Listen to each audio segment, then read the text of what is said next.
ಸದನದಲ್ಲಿ ಅವತ್ತು ಅವ್ರು ಕೊಟ್ಟಿರುವಂತ ಉತ್ತರ ತಪ್ಪಿತ್ತು ಅನ್ನುವಂಥದ್ದು ನಂತರದ ನಮಗೆ ಬಂದಿರುವಂಥ ದಾಖಲೆಗಳ ಮುಖಾಂತರ ನಿಮ್ಗೆ ಗಮನಕ್ಕೆ ತಂದಿದ್ದೀವಿ.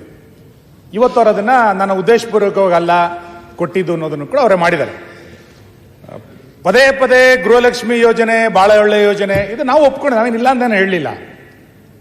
2 ತಿಂಗಳು ಆಗಸ್ಟ್ ತನಕ ಕೊಟ್ಟಿದ್ದೀವಿ ಅಂತ ಒಬ್ರು ಸಚಿವರು ಮತ್ತು ಮುಖ್ಯಮಂತ್ರಿಗಳು ಸ್ವತಃ ಒಪ್ಕೊಂಡ್ರು, ಆಗಸ್ಟ್ ತನಕ ಕೊಟ್ಟಿದ್ದೀವಿ ಅಂತ. ನಂತರ ಮತ್ತೆ ಕರೆಕ್ಷನ್ ಮಾಡ್ಕೊಳ್ತಾ ಇರೋದೇನು ಅಂತಂದ್ರೆ ಇಲ್ಲ ಆಗಸ್ಟ್ ಫೆಬ್ರವರಿ ಮತ್ತು ಮಾರ್ಚ್ ಆಗಿಲ್ಲ ಅಂದ್ರೆ ನಾವು ಕೊಡ್ತೀವಿ ಅನ್ನುವಂತ ಮಾತನ್ನು ಹೇಳ್ತಾ ಇದ್ದಾರೆ. ನಾವು ಅವತ್ತಿನಿಂದ ಇವತ್ತಿನ ತನಕ ಹೇಳ್ತಾ ಇರೋದು, ನೀವು ಗ್ಯಾರಂಟಿ ಯೋಜನೆಗಳನ್ನ ಘೋಷಣೆ ಮಾಡಿದಿರಿ, ಆದ್ರೆ ಸರಿಯಾದ ಸಮಯಕ್ಕೆ ಯಾವುದನ್ನು ಕೂಡ ತಲುಪಿಸ್ಲಿಕ್ಕೆ ಆಗ್ತಾ ಇಲ್ಲ, ಸರ್ಕಾರ ದಿವಾಳಿ ಆಗಿದೆ, ಆ ಕಾರಣಕ್ಕೆ ಇದನ್ನು ಕೊಡ್ತಿಲ್ಲ ಅನ್ನೋದನ್ನ ಹೇಳಿ. ನೀವು 3 ದಿನ ಮಾರ್ಚ್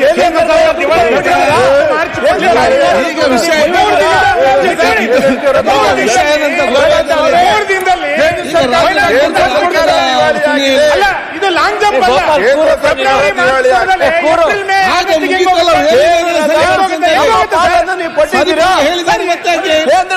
ನಮಗೆ ಇನ್ನೂ ಮಾರ್ಚ್ ಕೊಡದಲೆ ಏಪ್ರಿಲ್ ಮೆತ್ತೆ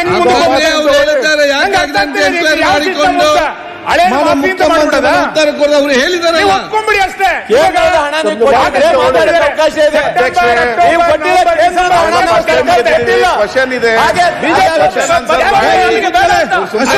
ಮಾಡ್ತಾ ಇದ್ದಾರೆ. ನಿಮಿಷ ಕೂತ್ಕೊಳ್ಳಿ. ಅಲ್ಲ, ನೀವು ಸದನಕ್ಕೆ ಬಂದು ಸದನಕ್ಕೆ ಬಂದು ಹೌದು 2 ತಿಂಗಳು ನಮ್ಗೆ ಹಾಕಿರ್ಲಿಲ್ಲ, ನಾನು ಇವತ್ತು ಹಾಕಿ ಸದನಕ್ಕೆ ಬಂದಿದ್ದೀನಿ ಅಂತ ಹೇಳಿದ್ರೆ ನಾವು ಮೆಚ್ಕೋತಾ ಇದ್ವಿ. ನೀವು ಅದನ್ನು ಹಾಕ್ಲಿಲ್ಲ, ಈಗ ಸುಮ್ನೆ ಹಿಂಗೆ ಹೇಳಿರಿ ಏನ್ ಅರ್ಥ ಇದೆ? ಅದಕ್ಕೆ ನಾವು ತೀರ್ಮಾನಕ್ಕೆ ಬಂದಿದ್ದೀವಿ, ಈ ಸರ್ಕಾರ ನ್ಯಾಯ ಕೊಡ್ತಾ ಇಲ್ಲ ಅನ್ನೋದನ್ನ ಸ್ಪಷ್ಟ ಮಾಡಿ ನಾವು ಸುಮ್ನೆ ಒಪ್ಕೊಂಡ್ಬಿಡ್ತೀವಿ.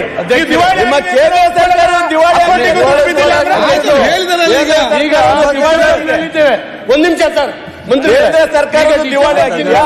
ನಮ್ಮ ಪಾಲನೆ ಕೊಟ್ಟಿಲ್ಲ,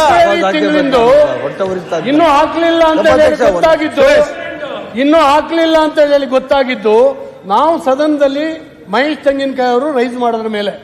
ಹಾಗಾದ್ರೆ ನಿಮ್ಮ ಲೆಕ್ಕಾಚಾರ ಹೇಗೆ? ನಿಮ್ಮ ಅಧಿಕಾರಿಗಳಿಗೆ ಇದು ಗೊತ್ತಿಲ್ವಾ? ಅದನ್ನ ಎನ್ಕ್ವೈರಿ ಮಾಡ್ತಾರೆ. ಮಂತ್ರಿಗಳ ಬಾಯಲ್ಲಿ ಸದನಕ್ಕೆ ಸುಳ್ಳು ಹೇಳಿಸ್ತಾರೆ ಅಂತ ಹೇಳಿದ್ರೆ ಆ ಅಧಿಕಾರಿ ಬಿಡ್ರಿ. ಅಧಿಕಾರಿಯರ ಮಾತು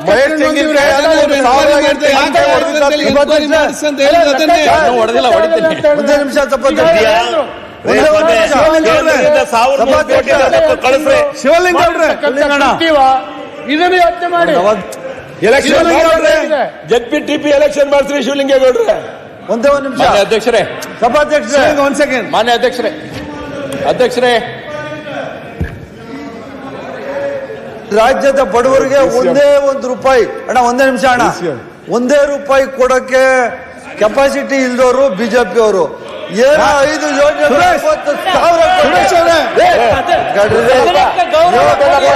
ಕೆಪಾಸಿಟಿ ಮಾಹಿತಿ ಅವರು ಏನಾಯ್ತು? ಬೇರೆ ಏನು ಮಾತಾಡ್ತಿಲ್ಲ. ಅಲ್ಲ, ನಾನು ಉಪಮುಖ್ಯಮಂತ್ರಿಗಳು ಕೇಳ್ತೀನಿ. ಒಂದ್ ನಿಮಿಷ ಅಣ್ಣ, ಕೇಳ್ಬೇಕಣ್ಣ ಅವ್ರನ್ನ. ಏನ್ ಗೊತ್ತಿಲ್ಲ, ₹1 ಕೊಟ್ಟಿಲ್ಲ. ನೀವು ಸಾಮಾನ್ಯ ಬಡವರಿಗೆ ₹100 ಕೊಟ್ಟಿಲ್ಲ. ಸುರೇಶ್ ಅವ್ರೆ, 1 ಕೆಜಿ ಅಕ್ಕಿ ಕೊಟ್ಟಿಲ್ಲ, ₹1 ಕೊಟ್ಟಿಲ್ಲ. ಸುರೇಶ್, ₹1 ಕೊಟ್ಟಿಲ್ಲ. ಏನೋ ಹೆಣ್ಮಗಳು, ಏನು ನಿಮ್ ಯೋಗ್ಯತೆ? ಆಯ್ತಪ್ಪ,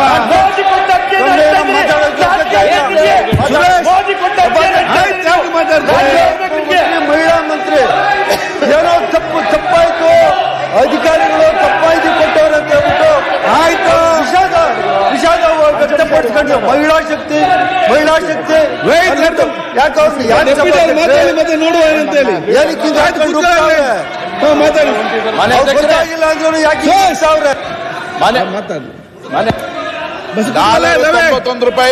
ಮಾತಾಡ್ತೀರಾ? ಕೂತ್ಕೊಳ್ಳಿ, ರವಿ ಅವರೇ ಕೂತ್ಕೊಳ್ಳಿ. ನಿಂತ್ಕೊಂಡು ಅಲ್ಲಿ ನೋಡ್ತೀರಿ, ಯಾರನ್ನು ನೋಡುದು ನೀವು?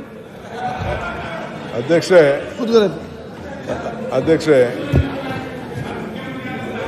ಈಗ ಕಿಸಾನ್ ಸಮ್ಮಾನ್ ಕೊಡ್ತಾ ಇದ್ದೇವೆ ಸರ್. ಯಾರು ಕೂತ್ಕೊಂಡು ಮಾತಾಡಬೇಡಿ. ಸಮಸ್ಯೆಯನ್ನು ಬಗೆಹರಿಸಲು ಸಹಕರಿಸಪ್ಪ. ಅಧ್ಯಕ್ಷರೇ, ಸಮಸ್ಯೆ ಸೃಷ್ಟಿ ಮಾಡ್ಲಿಕ್ಕೆ ಅವ್ರು ಸಹಕಾರ ಮಾಡಬೇಡಿ. ಅಧ್ಯಕ್ಷರೇ, ತೆಂಗಿನಕಾಯಿ ಅವರು ಕೇಳಿದಂತ ಪ್ರಶ್ನೆ ಆಸ್ ಎ ಪೊಲಿಟಿಕಲ್ ರೆಪ್ರೆಸೆಂಟೇಟಿವ್ ಈ ಕ್ಷೇತ್ರದಲ್ಲಿ ಆ ಕ್ಷೇತ್ರದಲ್ಲಿ ಪೀಪಲ್ ರೆಪ್ರೆಸೆಂಟೇಟಿವ್ ಅವ್ರು ಬಂದು ಕೇಳಿದ್ದಾರೆ. ಅವ್ರ ಮಂತ್ರಿಗಳು ಉತ್ತರ ಕೊಟ್ಟಾಗೂ ನಾನು ಇಲ್ಲಿದ್ದೆ, ಐ ವಾಸ್ ದೇರ್. ಅವರು ಕಂತಿನ ಮೇಲೆ ಅವ್ರು ಹೇಳ್ತಾ ಇದ್ರು, ಇಂತಿಂತ ಇಷ್ಟು ಕಂತು ಬಿಡುಗಡೆ ಮಾಡಿದ್ವಿ, ಇಷ್ಟು ಕಂತು ಬಿಡು. ನಾನು ಆಫೀಸರ್ಸ್ನ ಕರೆದು ಕೇಳಿದೆ, ನಾನು ಅವರು ಲಿಸ್ಟ್ ಕೊಟ್ಟಿದ್ದಾರೆ. ಟಿಲ್ ಸೆಪ್ಟೆಂಬರ್ವರೆಗೂ ಕೂಡ ಈಗ ರಿಲೀಸ್ ಆಗಿದೆ. ಮಧ್ಯದಲ್ಲಿ 1-2 ತಿಂಗಳು ಇಲ್ಲ ಅನ್ನೋದು ಅವರು ಮಾಡಿದ್ದಾರೆ. ಅದಕ್ಕೆ ಅವರು ಕನ್ಫರ್ಮ್ ಮಾಡಿದ್ದಾರೆ. ಚೀಫ್ ಮಿನಿಸ್ಟರ್ ಹತ್ರ ಕೂಡ ಅವರು ಮಾತಾಡಿ, ಈಸ್ ಎ ಫೈನಾನ್ಸ್ ಮಿನಿಸ್ಟರ್, ಯಾವತ್ತೇ ಆಗಲಿ ನೀವು ಮಂತ್ರಿ ಆಗಿರಲಿ ನಾನು ಮಂತ್ರಿ ಆಗಲಿ ನಮಗೆ ಫೈನಾನ್ಸ್ ಮಿನಿಸ್ಟ್ರಿಂದ ಏನು ಬರ್ತದೆ ಅದು ನಾವು ಟ್ರಾನ್ಸ್ಫರ್ ಮಾಡ್ತೀವಿ. ಅವರು ನಮ್ಮ ಸ್ನೇಹಿತರು, ನಮ್ಮ ಸುನಿಲ್ ಯಂಗ್ ಲೀಡರ್, ಅವರು ಸರ್ಕಾರ ದಿವಾಳಿ ಆಗ್ಬಿಟ್ಟಿದೆ ಅಂತ ಒಪ್ಕೊಳ್ಳಿ ಅಂತ ಹೇಳ್ತಾ ಇದ್ದಾರೆ. ಆಯಿತು, ನಿಮ್ಮ ಭಾವನೆ ಏನು ಬೇಕಾದ್ರೂ ಇರಲಿ. ಈಗ ನೀವು ಮಂತ್ರಿ ಇದ್ರಿ, ಒಂದು ಬಜೆಟ್ ಮಂಡಿಸಿದ್ರಿ, ನಿರ್ಮಲಾ ಸೀತಾರಾಮನ್ ಬಜೆಟ್ ಮಂಡಿಸಿದ್ರು, 5,300 ಕೋಟಿ ರೂಪಾಯಿ ಕೊಡ್ತೀನಿ ಅಂತ ನೀವು ಮಾತು ಕೊಟ್ರಿ, ಅದು ಕೊಡಲಿಲ್ಲ. ಇಲ್ಲಿ ಬೊಮ್ಮಾಯಿ ಗೌರ್ಮೆಂಟ್ ಬಂತು. ಒಂದು ನಿಮಿಷ ಇರ್ರಿ, ತಾಳ್ಮೆಯಿಂದ ಕೇಳಿ ಸ್ವಾಮಿ, ನಿಮ್ದೆಲ್ಲ ಕೇಳಿದ್ವಿ ನಾವು, ಕೇಳಿ ಒಂದು ನಿಮಿಷ. 5,300 ಕೋಟಿ ರೂಪಾಯಿ ನಿಮ್ಮದೇ ಬಜೆಟ್ಟು, ಇರ್ರಿ ಸ್ವಲ್ಪ, ನಿಮ್ಮದೇ ಗೌರ್ಮೆಂಟ್ ಹೇಳ್ತು, ಆಯ್ತಪ್ಪ 5,300 ಕೋಟಿ ರೂಪಾಯಿ ಅಪ್ಪರ್ ಬರ್ರ ಬಜೆಟ್ಗೆ ಕೊಡ್ತೀವಿ ಅಂತ ಹೇಳಿದ್ರು, ಕೊಡೋಕ್ಕಾಗಲಿಲ್ಲ. ಇಲ್ಲಿ ನರೇಗಾ ದುಡ್ಡು ಇವತ್ತವರೆಗೂ ಕೂಡ ಕೋಟ್ಯಾಂತರ ರೂಪಾಯಿ ಕೊಡಬೇಕು. ಜಲ್ ಜೀವನ್ ಮಿಷನ್ ದುಡ್ಡು ಸುಮಾರು 30-40 ಸಾವಿರ ಕೋಟಿ, ಹಂಗಂತ ಕೇಂದ್ರ ಸರ್ಕಾರ ದಿವಾಳಿಯಾಗೋಯ್ತು ಅಂತ ಹೇಳಕ್ಕಾಗ್ತದ? ನಾನು I can't tell that. We are there. ನಾವು ಏನು ಮಾತು ಕೊಟ್ಟಿದ್ದೇವೋ, ಯಡಿಯೂರಪ್ಪನವ್ರು ಹೇಳಿದ್ರು, ಒಂದು ಕಾಳು ಕಡಿಮೆ ಕೊಟ್ಟರು ನಾವು ಈಸ್ಕೊಳ್ಳೋದಿಲ್ಲ ಅಂತ ಹೇಳಿದ್ರು. We are committed to it. ನಮ್ಮ ಗ್ಯಾರಂಟಿನೇ ನೋಡಿ ಇಡೀ ದೇಶದಲ್ಲಿ ನೀವು ಫಾಲೋ ಮಾಡಿ. ಇಡೀ ಬಿಜೆಪಿ NDA ನಮ್ಮನ್ನ ಫಾಲೋ ಮಾಡಿಬಿಟ್ಟು ಈಗ ನೀವು ಎಲೆಕ್ಷನ್ಗಳನ್ನ ಗೆದ್ಕೊಂಡು ಬರ್ತಾ ಇದ್ದೀರ. ನಮ್ ಗ್ಯಾರಂಟಿ ಇಲ್ಲ ಅಂದ್ರೆ ನಿಮ್ ಎಲೆಕ್ಷನ್ ಗೆಲ್ಲಕ್ ಸಾಧ್ಯ ಆಯ್ತಿರ್ಲಿಲ್ಲ. ಇವತ್ತು ಕೂಡ ನಾವು ಹೇಳ್ತಾ ಇದ್ದೀವಿ. ಅಧ್ಯಕ್ಷರೇ,